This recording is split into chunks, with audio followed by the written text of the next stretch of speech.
guys, welcome to Mupalai Training Academy. So நம்ம FCC Ultimate வந்துட்டோம். ஓகேவா? எப்படி வந்து PC Ultimateக்கு உங்களுடைய தொடர்ந்து உங்களுடைய சப்போர்ட்டை கொடுத்து நல்ல ஆதரவு தெரிவிச்சீங்க. So PC Ultimate னுடைய வெற்றி என்னன்னு பாத்தீங்கன்னா பல மாணவர்களுடைய கருத்து எங்களுக்கு கீழே கொடுத்திருந்தீங்க. PC Ultimate பார்த்தோம், PC எக்ஸாம்ஸ்ல பாஸ் ஆயிட்டோம். PC Ultimate பார்த்தோம், PC எக்ஸாம்ல பாஸ் ஆயிட்டோம். So இந்த மாதிரி நிறைய கருத்துக்கள் இருந்தா நல்ல மார்க் எடுத்திருந்தேன் அப்படின்னு சொல்லியிருந்தீங்க. So all the very best. இப்போ நம்ம SSC Ultimate கான்சென்ட்ரேட் பண்ண போறோம். SSCக்கு நிறைய டைம் இல்லாததுனால எங்களால முடிஞ்ச அளவுக்கு நாங்க क्वेश्चंस போடுறோம். நீங்களும் எக்ஸ்ட்ரா ரிஸ்க் எடுத்து நிறைய क्वेश्चंस பிராக்டீஸ் பண்ணுங்க. அப்ப மட்டும் தான் நம்மளால வந்து முடிஞ்ச அளவுக்கு ஒரு கிட்ட போக முடியும். நான் தான் சொல்றேன் 80+ மார்க்ஸ் கண்டிப்பா ஸ்கோர் பண்ணணும் அவுட் ஆஃப் 160க்கு. அப்படி இருக்கும்போது தான் நம்மளால அந்த மார்க்கை வந்து ஸ்கோர் பண்ணிட்டா தான் நம்ம ஒரு சேஃபர் ஜோன்ல இருப்போம். ஸோ அதுக்கப்புறமா நம்ம பிசிக்கல் பண்ணும்போது நமக்கு நல்ல ஒரு சான்ஸ் கிடைக்கும். நம்ம 48 எடுத்தாலே மேக்ஸிமம் அந்த கட் ஆஃப் ரிசர்வேஷன் கட் ஆஃப்ல வந்துருவோம். உள்ள போறதுக்கான வாய்ப்புகள்லாம் இருக்கும். ஆனா அதுக்கப்புறம் நம்மளுடைய லெவலை இன்க்ரீஸ் பண்ணி எடுத்துட்டு போறதுக்கு நம்ம நல்ல மார்க்கை ரிட்டன் எக்ஸாம்லேயே ஸ்கோர் பண்றது மட்டும் தான் நம்மளுடைய வேலையை கன்ஃபார்மே பண்ணும். அதனால அந்த ஒரு இடத்துக்கு நீங்க முயற்சி பண்ணுவீங்க நான் நம்புறேன். ஓகேவா? ஸோ இப்போ வந்து பாத்தீங்கன்னா SSC Ultimate இன்னைக்கு வந்து ஒரு நாள் ஒரு டாபிக் போலாம். இன்னைக்கு ரீசனிங் நான் பார்க்க போறோம். ஸோ ரீசனிங்ல வந்து பாத்தீங்கன்னா ஃபர்ஸ்ட் क्वेश्चन என்ன கேட்டிருக்காங்கன்னா, ஃபர்ஸ்ட் क्वेश्चन பாருங்க, ஒரு சிலாஜிசம்ல இருந்து வச்சிருக்காங்க. சிலாஜிசம் அப்படின்னும் போது ரொம்ப எல்லாம் கன்ஃபியூஸ் ஆகாத. இதுல உனக்கு டவுட் வருதுன்னா நீ போயிட்டு ஆட்டோமேட்டிக்கா என்னுடைய வீடியோவை பாருமா. இங்கே போயிட்டு சிலாஜிசம் முப்படை ட்ரைனிங் அகாடமி, சிலாஜிசம் ஸ்பெல்லிங் தெரியாதுல்ல, சொல்லிடுறேன். அதை தேடு. அதில் நான் அழகாக தமிழ்லையும் எக்ஸ்பிளைன் பண்ணியிருப்பேன், இங்கிலீஷ்லையும் எக்ஸ்பிளைன் பண்ணியிருப்பேன். ஸோ சிலாஜிசம் இந்த வார்த்தையை வச்சு தேடுமா, கண்டிப்பாக வீடியோ வரும் முப்படை ட்ரைனிங் அகாடமியில். அங்கே பார்க்கும்போது இந்த கான்செப்ட் உனக்கு ஃபுல்லாக புரிஞ்சிடும். ஓகேவா? ஸோ இப்போ என்னன்னா இங்கே நடத்தியிருக்காங்க. ஃபர்ஸ்ட் கேள்வி சொல்லியிருக்காங்க. கேள்வியில் வந்து 3 ஸ்டேட்மெண்ட் கொடுத்துருக்காங்க, கன்க்ளூஷன் 2 கொடுத்துருக்காங்க. ஸோ இதை வச்சு நம்ம வெண்படம் வரையணும். ஸ்டேட்மெண்ட்டை வச்சு வெண்படம் வரைஞ்சு அந்த கன்க்ளூஷன் வருமா வராதா இப்படிதான் சொல்ல போறோம். ஃபர்ஸ்ட் நம்ம வரைஞ்சிடலாம். ஆல் ஹவுசஸ் ஆர் ரிவர்ஸ், அதாவது எல்லா வீடுமே ஆறுன்னு சொல்றாங்க. அப்ப ஆல் ஹவுசஸ், அப்போ ஒரு வட்டம் வந்து ஹவுஸ். ஓகேவா? ஒரு வட்டம் வந்து ஹவுஸ். இந்த ஹவுசஸ் எல்லாமே என்னவா? ரிவர். அப்ப RIVER ரிவர். ஓகேவா? ஆல் ரிவர்ஸ் ஆர் ஃபாரஸ்ட், எல்லா ரிவருமே என்னவா? ஃபாரஸ்ட். அப்ப ரிவரை சுத்தி ஒரு வட்டம் போட்டு அது என்னன்னு எழுதிடணும்? ஃபாரஸ்ட். அப்ப எல்லா ஹவுஸுமே ரிவர், எல்லா ரிவருமே forest. No forest is a flower, எந்த ஃபாரஸ்டும் ஃப்ளவர் கிடையாதான். அப்ப ஃபாரஸ்ட்டுக்கும் ஃப்ளவருக்கும் சம்பந்தம் கிடையாது. அப்ப இன்னொரு வட்டம் ஃப்ளவர், அப்ப அதுக்கும் இதுக்கும் என்ன இல்லை? சம்பந்தம் இல்லை. அப்ப all houses are river, all river are forest, எந்த ஃபாரஸ்ட்டுக்கும் ஃப்ளவருக்கும் சம்பந்தம் இல்லை. அப்ப இதுதான் உன்னுடைய ஸ்டேட்மெண்ட். ஸோ கன்க்ளூஷன் 2 கொடுத்துருக்காங்க. இந்த கன்க்ளூஷனை வச்சு நம்ம இது வருமா வராதான்னு சொல்ல போறோம். No house is a flower, அதாவது ஹவுஸுக்கும் ஃப்ளவருக்கும் சம்பந்தம் இல்லை. நோ ஹவுஸ் இஸ் எ ஃப்ளவர்னு சொல்றாங்க. வரும். ஏன் வரும் அப்படின்னா ஃபாரஸ்டே வந்து ஃப்ளவர் கூட பேசாது. இந்த சுத்தி இருக்கிற ஃபாரஸ்டே வந்து என்ன ஆகாது? ஃப்ளவர் கூட பேசாது. அப்ப ஃபாரஸ்ட்டுக்குள்ள இருக்க ஹவுஸுமே ஃப்ளவர் கூட பேசாது. அப்ப அது வரும். ரெண்டாவது statement, no flower is a houses, எப்படி ஹவுஸ் ஃப்ளவர் இல்லையோ அதே மாதிரி ஃப்ளவரும் ஹவுஸ் இல்லை. அப்ப இதுவும் வரும். ஸோ ஆன்சர் வந்து என்னன்னு பாத்தீங்கன்னா போத் கன்க்ளூஷன், முதல் முடிவும் சரி இரண்டாவது முடிவும் சரி. அந்த மாதிரி क्वेश्चन தான். ஃபர்ஸ்ட் क्वेश्चन ரொம்ப பெருசா வச்சிட்டேன். ஆனா இதெல்லாம் ஈஸி தான். அடுத்தது ரொம்ப ஈஸி. இப்போ பாருங்களேன், ரேமன் அப்படின்றத இந்த மாதிரி கொடுத்திருக்காங்க, நம்பரா மாத்திருக்காங்க. ஓல்டுன்றத 461 கொடுத்திருக்காங்க. அப்ப டால்மோ எப்படி எழுதுவாங்கன்னு கேக்குறாங்க. சோ டால்மோ டி என்ன எழுதிருக்காங்க? 1. அப்ப 1ல தான் ஆப்ஷன் தொடங்கணும். எல்லா ஆப்ஷனுமே 1ல தான் தொடங்குது. ஏவை என்ன எழுதிருக்காங்க? 7. அப்ப ரெண்டாவது ஆப்ஷன் 7. சோ அப்ப ஏ ஆப்ஷன் வராது, பி ஆப்ஷன் வராது. Either C or D. L என்னன்னு கொடுத்திருக்காங்க? 6. அப்ப 176. ரெண்டுத்துலயுமே 176 இருக்கு. ரெண்டுத்துலயுமே அடுத்த நம்பர் 5 தான் இருக்கு. சோ லாஸ்ட் லெட்டர் செக் பண்ணிடு. ஓ என்னன்னு கொடுத்திருக்காங்க? ஓ வந்து 4. அப்ப லாஸ்டா 4ல எது முடியுது? இதுதான். So answer option is C, 17654. ஓகேவா? சோ மூணாவது क्वेश्चन பாருங்க, 4 லெட்டர்ஸ். இதெல்லாம் இந்த மாதிரி क्वेश्चंस தான் பெருசாக்குறான். நீ இதெல்லாம் படிச்சு டைம் வேஸ்ட் பண்ணாத எக்ஸாம்ல. இந்த மாதிரி 4 1 கொடுத்துட்டு கடைசியில எங்க கொடுத்திருக்காங்க பாரு, சூஸ் தி ஆட் ஒன். அத மட்டும் பாரு. அப்ப ஏதோ ஒன்னு இதுல தவறா இருக்கா என்ன அப்படின்றத பார்த்தோனே கண்டுபிடிக்கலாம். என்ன அப்படின்னு பாத்தீங்கன்னா ஏபிசிடில பாரு, Y க்கு அடுத்த லெட்டர் Z, B க்கு அடுத்த லெட்டர் C, P க்கு அடுத்த லெட்டர் Q. நான் ஃபர்ஸ்ட் லெட்டர் பார்க்கவே இல்லை. புரியுதா? லாஸ்ட் 2 லெட்டர் மட்டுமே பார்க்கறேன். Y க்கு அடுத்து Z, B க்கு அடுத்து C, P க்கு அடுத்து Q. ஆனா G க்கு அடுத்து H தான வந்திருக்கணும். இங்க M கொடுத்திருக்கான். அப்ப நாலுத்துல டிஃபரண்டா இருக்குது FGM அப்படினு சொல்லிட்டு நான் போயிட்டே இருப்பேன். ஓகேவா? சோ நாலாவது क्वेश्चन பாரு, என்டமாலஜி அப்படின்றது வந்து இன்செக்ட்ஸை பத்தின படிப்பு, அதாவது பூச்சியை பத்தி நீ படிக்கணும். இன்செக்ட்ஸ்னா என்ன? பூச்சி. அப்ப பூச்சியை பத்தி நீ படிக்கிறதுக்கு பேர் என்னன்னு பாத்தீங்கன்னா என்டமாலஜி. அப்ப மத்த எது கரெக்டா இருக்குன்னு கேக்குறாங்க. நமக்கு இங்க பார்த்தோனே தெரியுது தவறு. ஃபங்கையை பத்தி படிக்கிறதுக்கு பேர் வேற, பைக்காலஜி. ஆனா இங்க என்ன கொடுத்திருக்காங்க? வைராலஜின்னு கொடுத்திருக்காங்க. வைராலஜின்றது வைரஸை பத்தி படிக்கிறது. அப்ப இது வராது இங்க. ஓகே, ஓலாஜி ஷெல் இதுவும் வராது, கண்டிப்பா இதுவும் கிடையாது. அப்ப எதுதானா இங்க பாருங்க பைக்காலஜி ஆல்கே. பைக்காலஜின்றது பூஞ்சைகள், ஆல்காக்கள், பூஞ்சைகள்னா தான் ஃபங்கை. ஓகே, ஆல்காக்களை பத்தி படிக்கிறது தான் பைக்காலஜி. அப்ப இந்த இடத்துல கரெக்டா வர வேண்டியது என்னன்னு பாத்தீங்கன்னா பைக்காலஜி ஆல்கே. சோ இது கொஞ்சமாவது அந்த நாலேஜ் தெரிஞ்சிருக்கணுமா, கண்டிப்பா அதை பத்தின படிப்பை பத்திலாம் தெரிஞ்சிருந்தா தான் அட்டனே பண்ண முடியும் அந்த கொஸ்டின்லாம். இது ஈஸியா அட்டன் பண்ணலாம். விடுபட்ட எண்ணெய் காண்கன்னு சொல்லியிருக்காங்க. 3 வட்டம் கொடுத்திருக்காங்க, இங்க வந்து கொஸ்டின் மார்க் வச்சிருக்காங்க. அப்போ இங்க இருக்கிறது தான் ஆன்சர். இந்த 7ன்ற ஆன்சரை இந்த 2 நம்பரை வச்சு எப்படி வர வச்சாங்கன்னா 27ன்றது 3ஓட கியூப், 3ஓட கியூப் வந்து 27, 64ன்றது வந்து 4ஓட கியூப். ஓகேவா? இப்போ இந்த 3யும் 4யும் கூட்டினா என்ன வரும்? 7. அப்போ இதுக்கு கியூப் ரூட் எடுத்து அதை ஆட் பண்ணிருக்காங்க. சோ அதே மாதிரி எடுங்க, 343 இதுக்கு கியூப் ரூட் எடுத்தா என்ன வரும்? 7. அதே மாதிரி 729 இதுக்கு கியூப் ரூட் எடுத்தா என்ன வரும்னு பாத்தீங்கன்னா 9. சோ 7யும் 9யும் ஆட் பண்ணீங்கன்னா ஆன்சர் 16. ஓகேவா? ஆன்சர் 16. சோ 6வது क्वेश्चन அகைன் ஃபர்ஸ்ட் क्वेश्चन பார்த்த மாதிரியே ஒரு ஸ்டேட்மென்ட் கொடுத்திருக்காங்க பாருங்க. இதெல்லாம் 2 கேட்டிருக்காங்க, ஆனா இந்த முறை क्वेश्चन ஸ்ட்ரெngth கம்மி பண்ணிட்டாங்க 20 கேள்வின்னு. அப்ப இது 1 வரதுக்கு தான் வாய்ப்பு இருக்கு. சோ நம்ம பார்த்தலாம், இதையும் எக்ஸ்பிளைன் பண்ணிடலாம். சம் பெட் வந்து சேரா. அப்போ சம் பெட், சில பெட் வந்து என்னவா இருக்கா? சேரா இருக்கு. ஓகேவா? சில பெட் வந்து சேர். ஆல் சேர் ஆர் டெஸ்க், எல்லா சேருமே டெஸ்கா, எல்லா சேருமே டெஸ்க். அதே மாதிரி ஆல் டெஸ்க் ஆர் டேபிள், எல்லா டெஸ்க்குமே டேபிளா, எல்லா டெஸ்க்குமே டேபிளா. அப்ப இதுதான் அந்த படம், ஸ்டேட்மெண்ட்டுக்கு நான் ரிலேட் பண்ணி வரைஞ்ச படம். அதாவது சம் பெட் சேரா இருக்கு, எல்லா சேருமே டெஸ்கா இருக்கு, எல்லா டெஸ்க்குமே டேபிளா இருக்கு. இப்ப கன்க்ளூஷன் படிமா. சம் டேபிள்ஸ் ஆர் பெட், சில டேபிள் பெட்டா இருக்கா? ஆமா, ஜாயினா இருக்கு பாரு. சில டேபிள் வந்து பெட்டா இருக்கு. அப்ப ஃபர்ஸ்ட் ஸ்டேட்மென்ட் ட்ரூ. அடுத்தது சம் டெஸ்க் ஆர் பெட், சில டெஸ்க் பெட்டா இருக்கா? ஓகே, அதுவும் ஜாயினா இருக்கு. அப்ப இதுவும் ட்ரூ. சோ ஆன்சர் வந்து போத் கன்க்ளூஷன் 1 and 2 ஃபாலோ, ரெண்டுமே வந்து ஃபாலோ ஆகும், உண்மைதான் அப்படின்னு சொல்றாங்க. சோ அடுத்தது பாருங்க, ரொம்ப வித்தியாசமான क्वेश्चनலாம் இல்ல, மிரர் இமேஜ் தான், கண்ணாடி பிம்பங்கள். இந்த மாதிரி நான் வெர்பல் ரீசனிங் क्वेश्चंस கேட்பான். ஒரு பொம்மை கொடுத்துட்டு அந்த பொம்மையை வச்சு கேள்விகள் கேட்பான். சோ நல்லபடியா பண்ணலாம். ஓகேவா? இங்க பாருங்க, இந்த இமேஜை கண்ணாடியில பிரதிபலிச்சா இதுல எப்படி பிரதிபலிக்கும் அப்படின்னு கேக்குறாங்க. நல்லா பாரு, இந்த இடத்துல இது இருக்கா? அப்ப இது அப்படியே இப்படி ரிசம்பிள் ஆகும், அப்படியே இந்த பக்கம் திரும்பி வரும், அந்த வளைவு இப்படி திரும்பி வரும், இது இப்படி இருக்கும். அந்த மாதிரி இருக்கிற ஒரே படம், 2 படம் வந்து இதுதான்.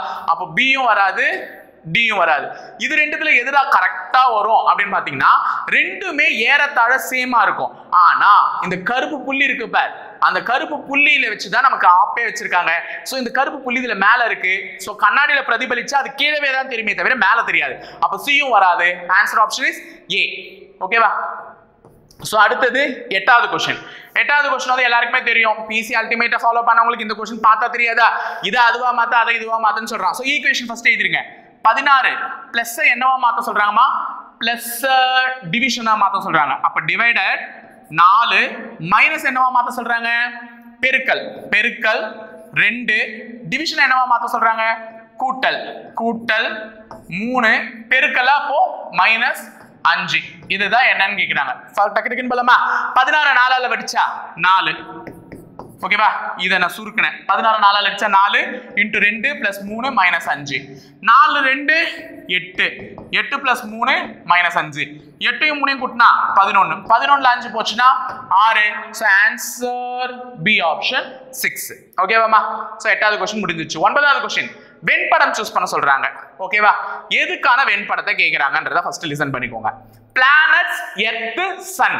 பிளானட்ஸ்னா என்னமா? கோள்கள். எர்த்னா பூமி, சன்னுனா சூரியன். அப்போ சூரியன் வந்து கோள்கள்ல சேருமானா? கண்டிப்பா சேராது. ஏன்னா சன்ன்றது வந்து என்னன்னு பாத்தீங்கன்னா ஒரு ஸ்டார், ஒரு நட்சத்திரம். ஓகேவா?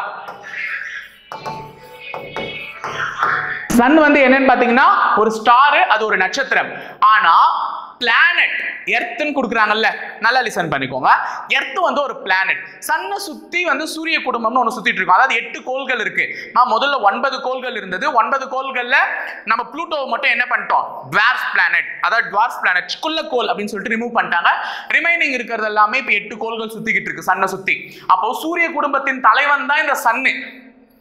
எர்த் வந்து சூரிய குடும்பத்துல ஒண்ணு, அதாவது கோள்கள்ல ஒண்ணு. அப்ப இதை வந்து சரியா விளக்கக்கூடிய வெண்படம் எதுனா அது சி தான். ஓகேவா? அது சி தான். என்னன்னு பாத்தீங்கன்னா சி படம் இப்படி இருக்கு.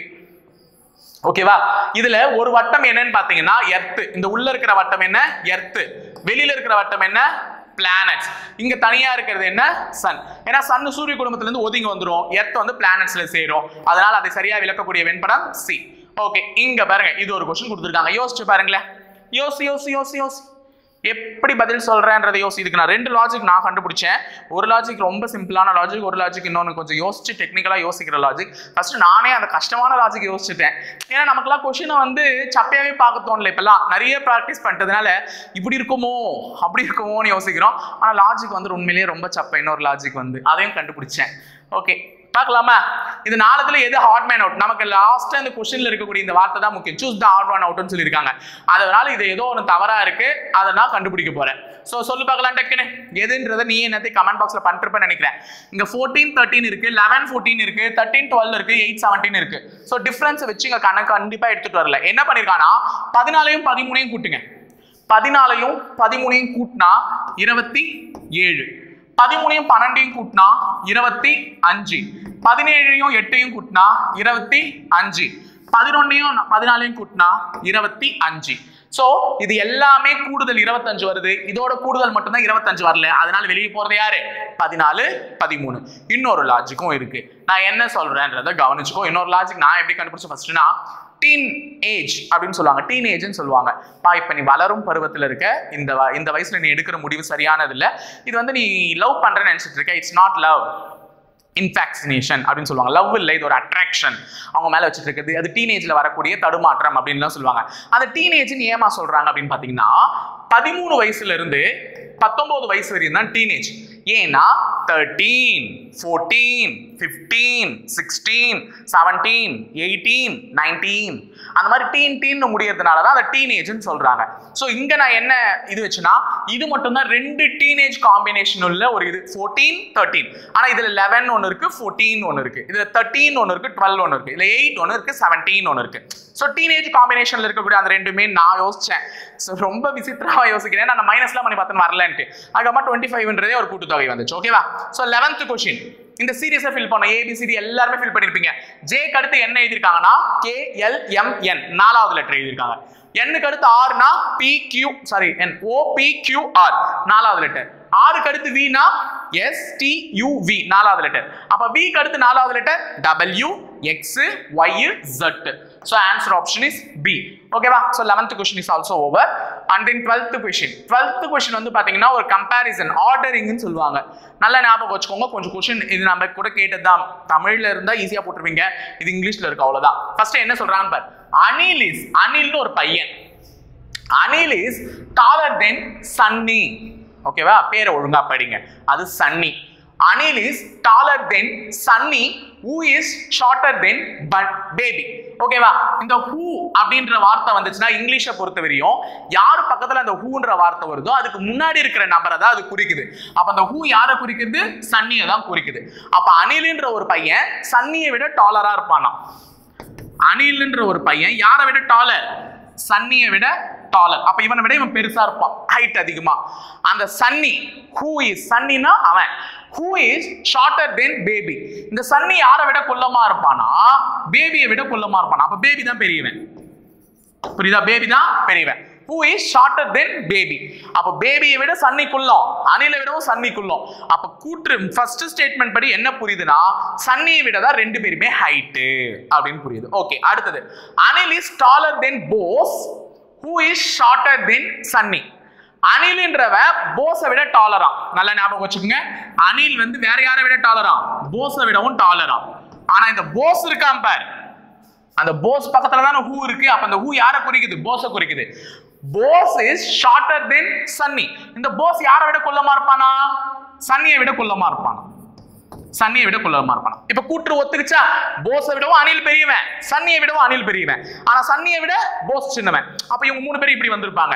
இன்னும் இந்த பேபி எங்க உட்கார போகுதுன்னு தெரியல. பேபி இஸ் லாஸ்டா சொல்லிட்டாங்க. பேபி இஸ் ஷார்ட்டர் தென் அனில்.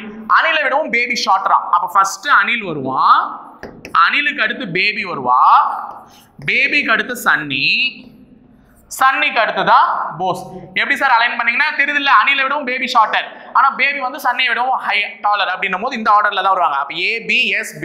ஓகேவா? நம்மள என்ன கேள்வி கேக்குறாங்கன்னா who is the shortest, யார் ரொம்ப குள்ளன்னு கேக்குறாங்க. ரொம்ப குள்ள யாரு? Bose. So answer option is A. ஓகேவா? அடுத்தது 13வது क्वेश्चन. இந்த மாதிரி பொம்மை क्वेश्चनலாம் தேடி முடிச்சிடுங்கமா. இது வந்து ஒரு எம்பெடட் ஃபிகர். அதாவது இங்க ஒரு படம் கொடுத்திருக்காங்க. எனக்கு கிளியரா தெரியல, எனக்கு இதா அடிக்குது எனக்கு சைடுல இருக்கிறதுனால. இந்த படம் எதுக்குள்ள மறைஞ்சிருக்குன்னு கேக்குறாங்க. எனக்கு தெரிஞ்சு கண்ணுக்கு தெரிஞ்சு இது D குள்ள தான் மறைஞ்சிருக்கு. அந்த படத்தை பார்த்தாலே தெரியும். ஓகேவா? இங்க ஒரு வட்டம் இப்படி ஒண்ணு. ஓகேவா? அதே மாதிரி படம். ஓகேவா? சோ D குள்ள தான் மறைஞ்சிருக்கு. Answer option is D. இங்க பாருங்க, இதுவும் வந்து சூஸ் தி ஆட் ஒன். நிறைய ஆட் மேன் அவுட் தான்மா. இங்கேயும் பாருங்க நிறைய ஆட் மேன் அவுட். எது ஆட் மேன் அவுட்னு கேக்குறாங்க. சோ எது இதுல வந்து தவறு அப்படின்னு பாத்தீங்கன்னா சர்வீஸா, ப்ரொப்ரைட்டர்ஷிப்பா, பார்ட்னர்ஷிப்பா, கார்ப்பரேஷனா அப்படின்னா இது எல்லாமே ஒன்னு மீன் பண்ணுது. ப்ரொப்ரைட்டர் அப்படின்னா ப்ரொப்ரைட்டர் எப்படி உனக்கு எக்ஸாம்பிள் கரெக்டா சொல்றது அப்படின்னா இவர்களுடைய உரிமை எடுத்துப்பாங்க. ஒரு கம்பெனி ஆரம்பிக்கிறாங்க, உரிமை இங்கனம் உரிமை அப்படின்னு போடுவாங்கல்ல, உரிமை இவங்க தான் அப்படின்னு சொல்லிட்டு அந்த மாதிரி ப்ரொப்ரைட்டர்னா உரிமை எடுத்துக்கிறவங்க. பார்ட்னர்ஷிப்னா பங்கு போட்டுக்கிறது. கார்ப்பரேஷன் அதுவும் ஒரு பிசினஸ். ஓகேவா? சோ இது எல்லாமே பிசினஸ் சம்பந்தப்பட்ட வார்த்தைகள், இந்த ப்ரொப்ரேஷன், கார்ப்பரேஷன் எல்லாமே. ஆனா சர்வீஸ்ன்றது சேவை. இது பிசினஸ்ல வராது. பிசினஸ்ன்றது மைண்ட் பண்ணி பண்றது, சர்வீஸ்ன்றது சேவை. அப்ப சேவை என்பது தனி. ஓகேவா? அதனால அதுதான் வெளியே போகுது, சர்வீஸ் தான். ஓகே, நெக்ஸ்ட் இது மாதிரி ஒரு கேள்வி கேட்பாங்க. பேப்பரை மடிச்சா ஓட்ட போடுவான், ஓட்ட போட்ட உடனே அது எப்படி இருக்கும்னு கேக்குறாங்க. சோ இப்படி வட்டமா இருக்கக்கூடிய ஒரு பேப்பரை நான் ஃபர்ஸ்ட் இப்படி அரை வட்டமா மடிக்கிறேன், திருப்பி அதை கால் வட்டமா மடிக்கிறேன். இந்த மாதிரி இருக்கிற இடத்துல இந்த இடத்துல ஹோல்ஸ் போட்டுருக்கணும். அது வந்து சொல்லல, ஹோல்ஸ் போட்டுருக்கணும். அந்த ஹோல்ஸ் போட்டிருந்தா பேப்பர் எப்படி ரிசம்பிள் ஆகும்னா இந்த பி படத்துல இருக்கிற மாதிரி தான். ஏன்னா பேப்பரை விரிச்ச உடனே அந்த இடத்துல ஹோல்ஸ் போட்டா அது ரெண்டு இடத்துல பிரதிபலிச்சிருக்கும். சோ இந்த மாதிரி தான் உனக்கு பேப்பர் தெரிஞ்சிருக்கும். சோ பி படமே சரியான படம். இதெல்லாம் பார்த்தாலே பண்ணிடுவோம் மாநில, எனக்கு நம்பிக்கை இருக்கு. இங்க பாருங்க 16வது क्वेश्चन. அடுத்தது ஒரு அனாலஜி क्वेश्चन. இப்படி இருக்க வார்த்தைகளை இப்படி எழுதிருக்காங்க. என்ன சார் சின்ன சின்னதா எழுதுறாங்க, எது கன்ஃபியூஸ் பண்றாங்கன்னா கன்ஃபியூஷன்லாம் இல்ல. ABCD தான் பாரு. ஃபர்ஸ்ட் 2 M இருக்கா, இங்க என்ன இருக்கு N. M க்கு அடுத்த லெட்டர் தான் N. 2 லெட்டர் N இருக்கா, 2 லெட்டர் O. N க்கு அடுத்த letter O. R S S T T வந்து U ன்னு எழுதிருக்கான். அப்ப அடுத்த லெட்டர் எழுதிருக்காங்க. அப்ப E F G H H I J. எப்படி எழுதலாம்னா E க்கு அடுத்த லெட்டர் என்னமா D E F. 2 F ல தொடங்குறது சியும் கிடையாது, டியும் கிடையாது. அப்ப இது ரெண்டுங்கள்ல தான். அடுத்தது F க்கு அடுத்த லெட்டர் G. அப்ப ஆன்சர் ஆப்ஷன் B. ஏன்னா இங்க H போட்டுருக்காங்க, அப்ப இது வராது. அவ்வளவுதான், முடிஞ்சிருச்சு. கெத்தா போட்டோம் பாரு. 17வது क्वेश्चन. ஈஃபில் டவர் வந்து பிரான்ஸ்ல இருக்கான். இருக்கட்டும், ஈஃபில் டவர் பிரான்ஸ்ல தான் இருக்கு, எனக்கு தெரியாதா?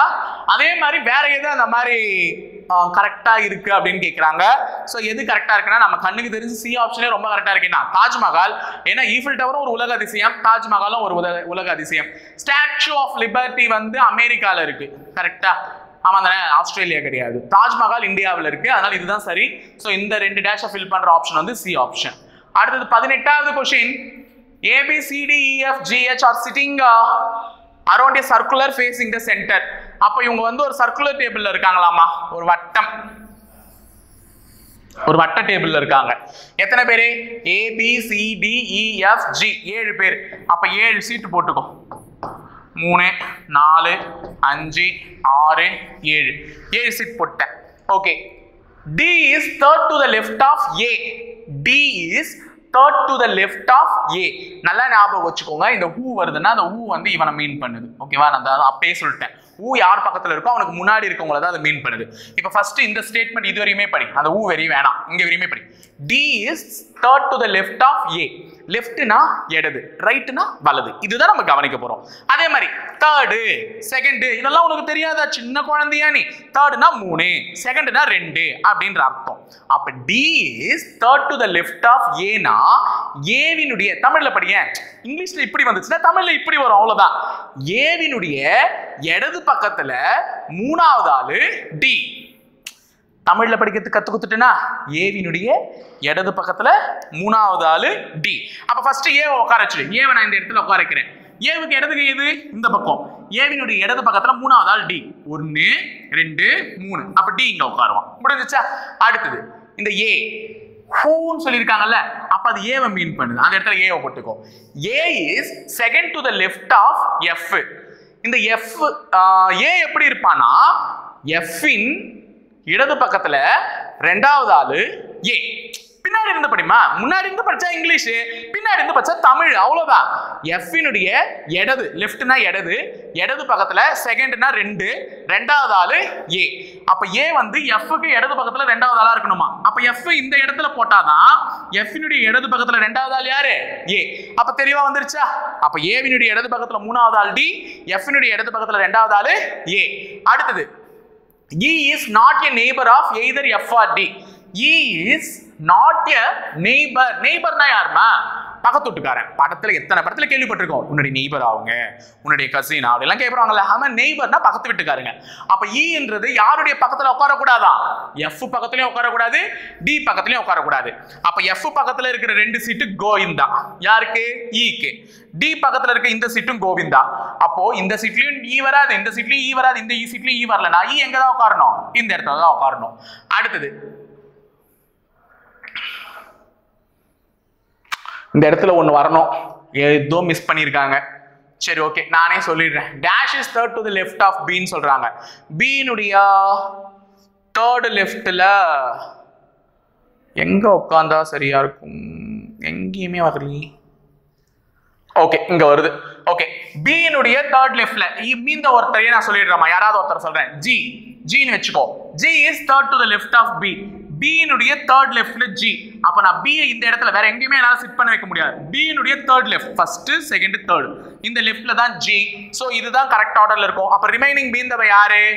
ஏ இருக்கான், பி இருக்கான், சி இருக்கான், அவனை இங்க போட்டுறேன். இப்போ what is his position with respect to F? F what is his position with respect to F? F பொறுத்த மட்டிலும் இ எப்படி இருக்காங்க, இதுதான் நம்ம கேள்வி. எஃப் பார்க்கும்போது இ எப்படி இருக்கானா, எஃப்ல இருந்து இ எப்படி இருக்கான்? 1 2 3, 1 மூணாவது லெஃப்ட்ல இருக்கான். ஃபர்ஸ்ட்ல அப்படியே சொல்லிட்டாங்க, தேர்ட் டு தி லெஃப்ட், மூணாவது லெஃப்ட்ல இருக்கான். So answer option is a. முடிஞ்சிருச்சு. அடுத்தது 19th क्वेश्चन வந்து ஒரு சீரிஸ், இத வந்து கம்ப்ளீட் பண்ணோம். 14 21 42 105 305 ஈஸி தாமா. 14 21 மாறி இருக்கு, அடுத்து 42 மாறி இருக்கு, 105 மாறி இருக்கு, 305 மாறி இருக்கு. அடுத்தது क्वेश्चन மார்க் வச்சிருக்குனா ஆன்சர் ஆப்ஷன்ல ரொம்ப பெரிய ஆப்ஷன். அப்ப ஒரு சின்ன நம்பர் டக்கு டக்குன்னு பெருசா ஆகணும்னா அங்க பெருக்கல் நடந்துருக்கணும், மல்டிப்ளிகேஷன். அது மட்டும் இல்லாம இங்க பூஜ்ஜியம்லாம் வந்திருக்கு. 0.5 பூஜ்ஜியம் இல்ல 0.5 0.5ன்னு. அப்ப இங்க பெருக்கல் கொஞ்சம் வித்தியாசமா நடந்திருக்கு. அது எப்படின்றத நான் சொல்றேன். இத பார்த்தோனே ஐடென்டிஃபை பண்ணிடலாம். இந்த மாதிரி ரவுண்ட் வேல்யூவா வந்துச்சுன்னா அது வேற மாதிரி. ஆனா இந்த மாதிரி 0.5 0.5 எல்லாம் வந்துச்சுன்னா அது வேற மாதிரி. அது என்னன்னா பெருக்கலே கொஞ்சம் வித்தியாசமா நடக்கும். இப்ப 14 1.5 பெருக்குனா 1.5னா 1.5, 1.5 பெருக்குனா 21. ஏன்னா 14 1 14, பாயிண்ட் அரைனா 7. அப்போ 14 7 கூட்டினா 25. அப்போ 14 1.5 பெருக்குனா 21. இந்த 21 அப்படியே 2 பெருக்குனா 42. ஏன்னா 21 2 42. 42 2.5 பெருக்குனா 105, 105 3 பெருக்குனா 305. அப்ப வித்தியாசம் வரா 1 2 2 3. அப்ப அடுத்து எதால பெருக்கி இருப்பாங்க? 3.5 பெருக்கி இருப்பாங்க. அப்ப 315 into 3.5, 3.5 எல்லாம் எழுதாத, எனக்கு அப்படி எல்லாம் பெருக்க வராதுன்னா வெறும் 35 எழுதுரு. பெருக்கி முடிச்ச உடனே புள்ளி வச்சுக்கலாம் ஒரு ஸ்தானம் தள்ளி. ஏன்னா ஒரு ஸ்தானம் தள்ளி புள்ளி இருக்கு, ஒரு ஸ்தானம் தள்ளி பெருக்கி முடிச்ச உடனே புள்ளி வச்சுக்கலாம். ஃபர்ஸ்ட் பெருக்கு 5 5 25, 1 5 7, 3 5 5. ஓகேவா? 3 5 ரிமைண்டர் 1, 3 3 4, 3 3 9. சோ பெருக்குனா 7 5 ஒரு 12, 9 10 10 11. 1000 இது வரும். பெருக்குன உடனே ஒரு ஸ்தானம் தள்ளி புள்ளி வைக்கிறேன், ஏன்னா புள்ளி நம்ம முதல்ல எடுத்துட்டதுனால. அப்ப 1102.5. So D option is the right answer. ஓகேவா? 20வது கேள்வி 1262 எழுதிருக்காங்கம்மா. 1262 எழுதிருக்காங்க. அப்ப 14 என்னன்னு எழுதுவாங்கன்றத நம்ம கேள்வி. 12 60 கிட்ட எடுத்துட்டு போனோம்னா 12 5 பெருக்குனா என்ன? 60. அதோட 2 கூட்டி 62 எழுதிருக்காங்க. அப்ப 14யும் 5 பெருக்குனா 70. அதோட 2 கூட்டினா answer 72, B option. So 21 25 100 200 800. 25 100 200 800 1600 question mark. ஓகேவா? 25 100 மாறி இருக்கு. 25 எதுவா மாறி இருக்கு? 100 மாறி இருக்கு. என்ன? 4 பெருக்கி இருக்காங்க. 200 மாறி இருந்தா 2 பெருக்கி இருக்காங்க. திருப்பி 800 4ஆல பெருக்கிருக்காங்க, திருப்பி 1600 2ஆல பெருக்கிருக்காங்க. அப்ப அகைன் 4ஆல பெருக்கணும். சோ 1600 4ஆல பெருக்குனா 0 0 6 4 24 1 4 4 6 6400. So answer is A option 6400. இன்னும் 4 क्वेश्चन தான். வாங்க வாங்க வாங்க முடிச்சலாம். சோ இந்த படத்தை கம்ப்ளீட் பண்ணக்கூடிய படம் எதுவா? இது எனக்கு நேத்து கொஞ்சம் கன்ஃபியூஷனா இருந்துச்சு. நல்லா பாருங்க. இந்த படம் வந்து வட்டம் வட்டம் இங்கேயும் இங்கேயும் தான் இருக்கு, ஒரு ஃபுல் சர்க்கிள் இல்லை. அப்ப இங்க வட்டம் வர வாய்ப்பு இல்லை. அப்ப அந்த மாதிரி வட்டம் வர ஏ ஆப்ஷன் வராது, டி ஆப்ஷன் வராது. ஏன்னா இங்க வட்டம் இந்த 2 இடத்துல தான் இருக்கு. இந்த இடத்துல இப்படி இருந்துருந்துச்சுன்னா நான் சொல்லியிருக்கலாம், ஆனா இல்ல அதனால அது வராது. ஓகேவா? அடுத்தது இந்த இடத்துல இந்த ஏவும் கிடையாதுன்னு சொல்லிட்டேன், டியும் கிடையாதுன்னு சொல்லிட்டேன். இது ரெண்டும் தான் இருக்கு நமக்கு. இப்ப இதை வச்சுதான் நம்ம ஒரு ட்விஸ்ட், இந்த இடத்துல ஒரு கோடு போகுது, இந்த கோடு போகுது இல்ல, அந்த மாதிரி கோடு எங்கேயுமே வாய்ப்பு இல்லை. அப்ப சியும் வராது. So answer option is B is the exactly match to complete the figure. So அடுத்ததுமா மோனா கனக் பேர், இதுவும் ஆர்டர் தான். Mona Kanak John Honey Isha and Lara are வாட்சிங் a movie in a theatre. அப்போ எத்தனை பேர்னா 1 2 3 4 5 6 பேர் தியேட்டர்ல போய் படம் பார்த்துட்டு இருக்காங்க. இந்த theatre which has the screen in the north. அப்ப நார்த் பக்கம் ஸ்கிரீன் இருக்குன்னா எல்லாருமே நார்த்தை நோக்கி பார்த்துக்கிட்டு இருக்காங்க. இந்த பாரு, ஸ்கிரீன் நார்த் சைடு இருக்குன்னா எல்லாருமே நார்த் பக்கம் பார்த்துக்கிட்டு இருக்காங்க. எத்தனை பேரு? 6 பேர். இப்படிலாம் தான் கேள்வி வைப்பாங்க. அப்ப 6 பேர் நார்த் சைட பார்த்துட்டு இருக்காங்க. they are sitting in a certain way. அதான் சொல்றாங்க. only Kanak is sitting between Honey and John. அப்ப கனகுன்றவன் தான் யார் 2 பேருக்குள்ள உட்கார்ந்திருக்காங்க? ஹனிக்கு நடுவுலயும் ஜானுக்கு நடுவுலயும். அப்ப ஹனிக்கும் ஜானுக்கும் நடுவுல கனக் HKJ இப்படின்னு போடுறேன். HKJ HJK ன்னு வரணும், GHIJK. ஓகே, H அந்த மாதிரி வரணும். ஆனா இங்க வந்து ஹனிக்கும் ஜானுக்கும் நடுவுல கனக் உட்கார்ந்துட்டு இருக்கான். Okay, Lara is to the right of Mona, who is sitting the extreme left. Extreme left, இந்த வார்த்தையை நல்லா கவனி. எக்ஸ்ட்ரீம் லெஃப்ட் இதுதான் ஒரு வரிசைனா, இந்த வரிசையினுடைய இடது கை எதுனா இது, இந்த வரிசையினுடைய வலது கை எதுனா இது. ஓகேவா? எனக்கு இப்படிதான் இருக்கு, இது வலது இது இடது. அப்ப எக்ஸ்ட்ரீம் லெஃப்ட் இது, எக்ஸ்ட்ரீம் ரைட் இது. அப்ப எக்ஸ்ட்ரீம் லெஃப்ட்ல தான் யார் உட்கார்ந்துருக்கானா? மோனா. எக்ஸ்ட்ரீம் லெஃப்ட்ல யார் உட்கார்ந்துருக்கா? மோனா. அந்த மோனாவினுடைய வலது கை பக்கம் யார் இருக்கா? லாரா. மோனாக்கு வலது கை இது, அப்ப இங்க லாரா. ஓகேவா? So Mona Lara. அடுத்தது Isha is not the immediate right of John. Isha வந்து ஜானோட இமிடியேட் ரைட்ல இருக்க மாட்டா. அப்ப பாக்கி 3 பேரை நான் இங்க உட்கார வச்சுட்டேனாமா, இப்ப இவங்க 3 பேரும் ஒண்ணா உட்காரணும். அப்ப ஹனி கனக் ஜான் நீங்க உட்கார வச்சுட்டா ஈஷாவை இங்க தான் நான் உட்கார வைக்கணும். ஆனா ஈஷா எப்படி இருக்க மாட்டாலாம்? ஜானோட இமிடியேட் ரைட்ல இருக்க மாட்டாலாம். அப்ப நான் ஜானை இங்க உட்கார வைக்கிறேன். ஓகேவா? ஜானை இங்க உட்கார வைக்கிறேன். கனக் ஹனி கனக் ஹனி இந்த இடத்துல ஈஷா இப்படியும் உட்கார வைக்கலாம். John Kanak Honey Isha. இல்லையா இன்னொரு முறையும் உட்கார வைக்கலாம். மோனா இங்கே, லாரா இங்கே. ஓகேவா? ஈஷாவை இங்க உட்கார வச்சுட்டு கூட ஜானு கனக் ஹனி இப்படியும் உட்கார வச்சிருக்கலாம். சோ எது கேட்கறாங்கன்னு பார்க்கலாம். யாரு எக்ஸ்ட்ரீம் ரைட்ல உட்கார்றாங்கன்னு கேட்கறாங்க. எக்ஸ்ட்ரீம் ரைட்ல ஈஷாவும் வருது ஒரு பாசிபிலிட்டி, இன்னொரு பாசிபிலிட்டி ஹனியும் வருது. ஆனா நமக்கு வந்து இதுதான் கரெக்ட் தான். இந்த மாதிரி உட்கார வைக்க முடியாது. சாரிமா இந்த மாதிரி உட்கார வைக்க முடியாது. கரெக்ட். அப்ப எந்த பாசிபிலிட்டியில யாரை உட்கார வைக்க முடியும்னா ஈஷா தான். கரெக்டா? ஈஷா தான் எக்ஸ்ட்ரீம். ஜானோட ரைட்ல உட்காரக்கூடாது. அப்ப ஈஷா தான் அங்க உட்காரணும். Okay, 24th question. ஃபார்மேட்ன்றது இப்படி கோட் பண்ணிருக்காங்க. இது மட்டும் உனக்கு சொல்லட்டுமா? ஹோம்வொர்க்மா இது. ஃபார்மேட்ன்றது CLOJXQ. எப்படி ஒரு லெட்டர் இன்னொரு லெட்டரா மாத்துறாங்களோ அது நேரா எழுதிரு. இப்போ F ஏன் C ன்னு மாத்தணும், O ஏன் L ன்னு மாத்தணும், R ஏன் O, M ஏன் J, இதெல்லாம் ஏன் பண்ணிருக்காங்க? certain letters மைனஸ் பண்ணி எழுதிருக்காங்க. அது எத்தனை மைனஸ் பண்ணி எழுதிருக்காங்கன்றத கண்டுபிடிச்சிட்டு ஃபாண்ட்டை எப்படி எழுதலாம்னு கண்டுபிடி. ஏன்னா எனக்கு தெரிஞ்சு FSC ன்னு எழுதிருக்கான், அப்ப இங்க வந்துரும். O L ன்னு எழுதிருக்கான், அப்ப CL வந்துரும். N க்கு இங்க கொடுக்கல, T க்கு Q இருக்கு. CLQ ன்னு எது முடியுது ஆப்ஷன்? CLQ. இது வரல, இது வரல. இந்த ரெண்டு ஆப்ஷனுமே CLQ ன்னு முடியுது. அப்ப இந்த ஒரு லெட்டரை மட்டும் மாத்தி கண்டுபிடிச்சிரு எந்த ஆப்ஷன். கமெண்ட் பாக்ஸ்ல மறக்காம கமெண்ட் பண்ணி. 24வது question, last and final question. இங்க இருக்கக்கூடிய படங்கள்ல எந்த படம் இந்த இடத்தை நிறைவு செய்யும் கேக்குறாங்க. நல்லா பாரு, இந்த ரெண்டு அம்புக்குறி இங்க இருக்கா, அடுத்தது இங்க இருக்கு, அடுத்தது இங்க இருக்கு, அப்ப அடுத்த படத்துல இந்த 2 மேல வரணும், மேல வர மாதிரி அம்புக்குறி எல்லாத்துலயுமே இருந்தாலும் இதுல 3 அம்புக்குறி இருக்கிறதுனால இது வராது, இதுல 4மே அம்புக்குறி இருக்கிறதுனால இது வராது. அப்ப டி ஆப்ஷன் தான் சரியா வரும். ஓகேவா? சோ புரிஞ்சதா? சோ ரீசனிங் செக்ஷன் இன்னைக்கு ஃபர்ஸ்ட் டே இன்ட்ரெஸ்டா எடுத்துட்டு போயிட்ட எபிசோட் நம்பர் 1. சோ அடுத்தது என்ன உங்களுக்கானது தான். அடுத்த கிளாஸ்க்காக வெயிட் பண்ணிட்டே இருங்க. ஜிகேஓ, மேத்தமெட்டிக்ஸோ இல்லைனா இங்கிலீஷோ ஏதோ ஒரு செஷன் வரும். கண்டினியூஸாக எபிசோட வாட்ச் பண்ணுங்க. எஸ்எஸ்சி அல்டிமேட் பயன்படுத்தி எஸ்எஸ்சி எக்ஸாம்ஸை நல்லா பண்ணுங்க. இணைந்திருங்கள் காவலர்களே, தொடர்ந்து பயணிப்போம் முப்படை பயிற்சி மையத்துடன். நன்றி, வணக்கம்.